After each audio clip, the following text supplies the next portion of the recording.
Les affaires publiques n'ont plus de secret pour lui. Les vrais enjeux. Les vraies questions. Émotionnel ou rationnel? En accord ou à l'opposé? Les rencontres de l'heure. On parle d'affaires internationales. Bonjour Stéphane. Salut Mario. Et on va se parler aujourd'hui des multinationales.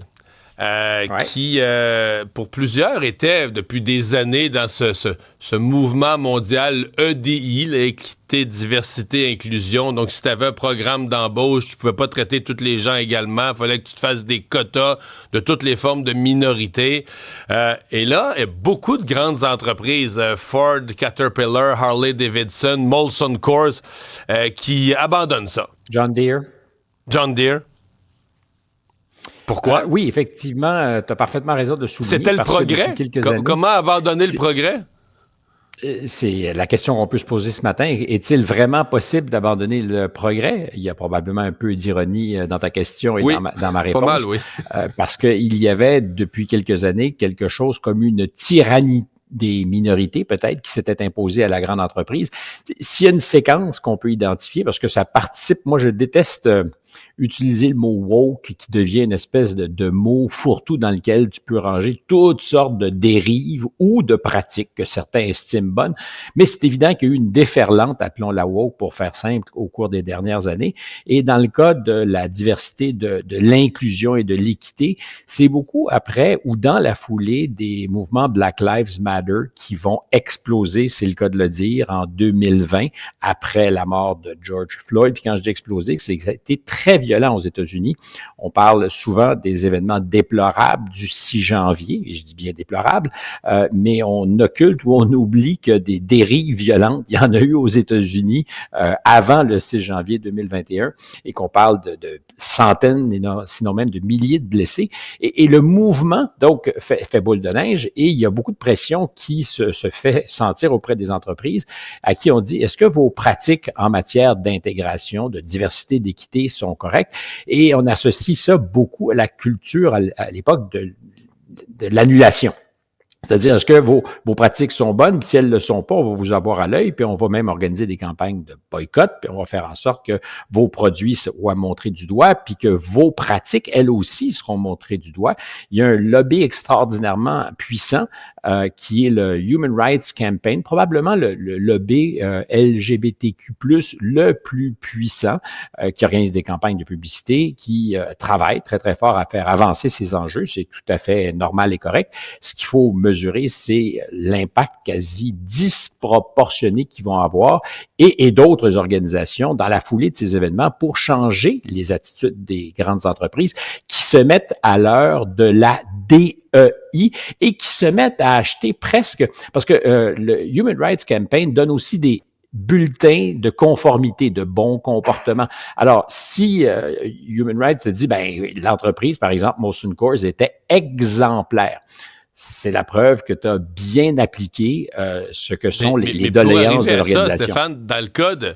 Bon, on comprend le gay, lesbienne, mais dans le cas de toutes les autres lettres qui viennent après, dans certains cas, il s'agit de pratiques sexuelles ou de préférences sexuelles. Tout à fait. Donc, si tu veux être équitable, être inclusif, tu te retrouvais dans la situation absurde, inimaginable, de dire, là, toi, Stéphane, tu couches avec qui exactement? Moi, je veux t'embaucher, je veux pas t'embaucher, mais c'est quoi, tu couches avec des hommes et des femmes, juste des hommes, des femmes, un peu plus souvent, OK, ta préférence, OK, t'es queer, donc toi, t'es questioning, tu sais pas encore si t'aimes mieux les hommes, Exactement. Qu'est-ce que c'est? Non, mais comment, en entrevue, tu peux imaginer des responsables de ressources humaines pour aller dans toutes les lettres du LGBTQ2SLTP+, poser ces questions-là? Et ça ne s'appelait pas, Mario, évidemment, qu'aux seules préférences sexuelles de ceux qu'on va embaucher. C'est toute la gamme des minorités. Puis c'est parfaitement légitime parce que pendant longtemps, ça n'existait nulle part sur l'écran radar de ceux, justement, qui étaient aux ressources humaines. Qu'on s'en préoccupe davantage fait parfaitement sens. Mais qu'on se préoccupe qu'il n'y ait pas de discrimination. c'est ça. Et quand ça devient une obsession, et à la rigueur aussi, effectivement, de la discrimination, parce que c'est aussi une demande de discrimination positive, mais dans le cas qui nous intéresse, c'est des entreprises qui se sont mises à avoir peur, qui se sont mises à faire autre chose que ce qui est leur principale responsabilité, c'est-à-dire servir leurs clients, servir leurs actionnaires et servir leurs employés, faire en sorte que les conditions de travail soient les meilleures. Et là, au bout de 3, 4, 5 ans de cette expérience progressiste au sein des géants du capitalisme, déjà de dire les deux choses dans la même phrase, ça donne une espèce de torticolis. Il y en a plusieurs qui disent, on n'a plus envie de jouer. Puis je reviens sur l'idée du bulletin, parce que dans le fond, ces entreprises se sont mises à la portée d'organismes extérieurs qui disaient si oui ou non ils étaient de bons citoyens, s'ils se comportaient de la bonne façon dans le monde d'aujourd'hui. C'est là que Molson Coors, entre autres, et d'autres compagnies ont dit, vous savez, moi, d'être reconnu comme étant exemplaire pour une organisation ou une autre, c'est plus nécessaire. Et plus encore, nous n'allons plus financer certains événements. Nous n'allons plus financer certains défilés de la Pride ou autre chose. C'est pas notre responsabilité à nous. On n'est pas en train de se désengager au sens où on dit que ce sont pas de bonnes causes. On dit simplement, c'est pas à nous de faire ça. Notre objectif à nous, c'est de faire des sous. Et c'est ce que disait Caterpillar, je pense, il y a 4 ou 5 jours.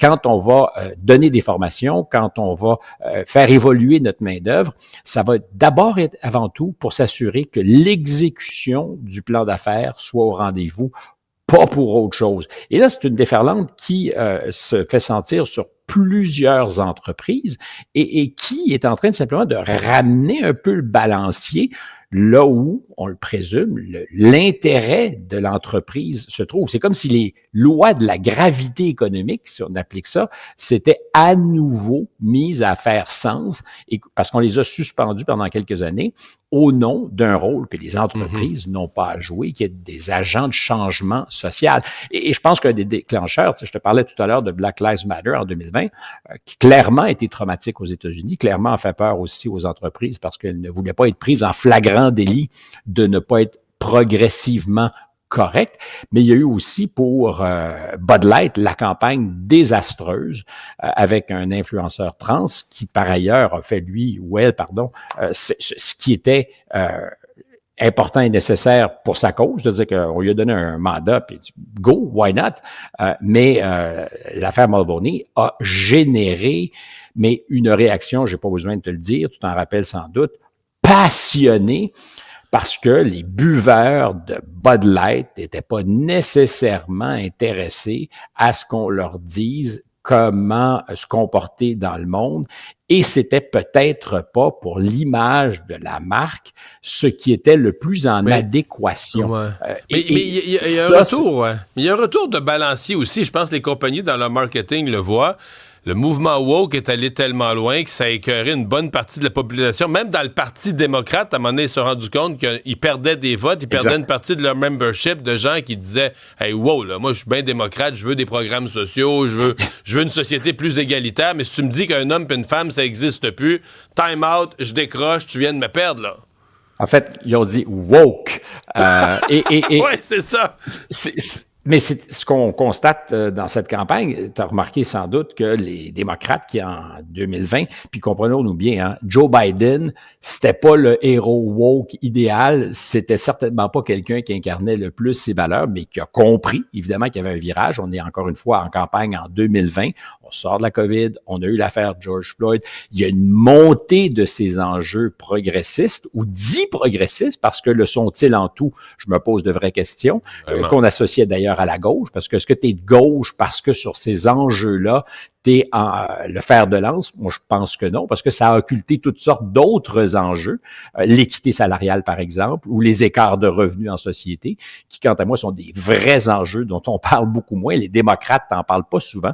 Tu vas très rarement entendre Kamala Harris parler des pauvres, comme si c'était un problème réglé. On va parler de l'inflation, évidemment, donc indirectement, on pourrait dire que c'est ça, mais la réalité de ce qu'on a appelé en d'autres temps la lutte de classe, de ce discours marxiste, c'est pas très, très, très présent chez les démocrates, mais les enjeux de diversité, d'équité, d'inclusion, qui sont pas tous à rejeter du revers de la main, mais était devenu en 2020 un élément moteur de la campagne du Parti démocrate. Et aujourd'hui, d'ailleurs, celle qui était, quand elle faisait campagne pour l'investiture du Parti démocrate en 2019, était la championne de ces enjeux-là. Aujourd'hui, c'est motus et bouche cousue. Le zipper est bien fermé. On a compris, je ne sais pas si on a compris, mais il y a des gens qui, dans l'organisation de la campagne, se sont dit, comme tu le soulignais tout à l'heure, les électeurs sont peut-être un peu écœurés. Puis qu'entre ces enjeux-là et savoir si tu as les moyens de faire ta fin de mois, je comprends que c'est un peu démagogique ce que je dis et fais en ce moment, mais c'est pardonne l'expression, la fucking réalité. La vie est dure pour beaucoup de gens. Et avant de se préoccuper de plein d'autres choses, c'est est-ce que je suis capable de nourrir mes enfants, est-ce que je suis capable de faire en sorte qu'ils vont à l'école de manière sécuritaire? Et donc, comme par hasard, 4 ans plus tard, le Parti démocrate a fait taire ou pour l'essentiel les a éliminés ces enjeux-là, alors que l'entreprise revient, on est quand même au royaume du capitalisme aux États-Unis, à dire, savez-vous, les changements sociaux, on n'est pas contre, on ne veut pas être de mauvais citoyens, mais on a surtout envie de faire en sorte que nos entreprises rapportent des dividendes à nos actionnaires, que nos employés soient correctement traités en ayant de bons salaires et que l'on fait ce que l'on a à faire, c'est-à-dire produire ce qui est au cœur de notre plan d'affaires. Si on fait des tracteurs, ben c'est des tracteurs qu'on veut faire, rien d'autre. On va embaucher des employés et on embauchera des employés qui soient gays, peu importe leur préférence sexuelle, qui soient de n'importe quelle couleur. Utile à l'exécution de notre plan d'affaires. Des employés qui sont bons pour nous aider à faire des tracteurs puis à les vendre. C'est ça. Ben, c'est la seule chose qui compte. C'est la seule chose qui compte. Sauf dans un monde de licorne où dit, ben, l'entreprise elle a des responsabilités qui dépassent largement sa première obligation, qui est d'être capable de faire ce qu'elle fait. Et on en a parlé l'autre fois, je termine là-dessus, mais tu sais, quand Boeing a de la misère, puis c'est certainement pas à cause de critères d'équité, de diversité, d'inclusion, mais quand Boeing n'est pas capable de faire des appareils qui sont parfaitement sécuritaires, tu dis, un instant, tes politiques d'embauche m'intéressent beaucoup moins que ta capacité à me faire voler en toute sécurité. Ouais. Quand des morceaux d'avion tombent dans les airs, ça devient ça la priorité. Stéphane, merci. Ça devrait même pas besoin d'être souligné. Non, salut.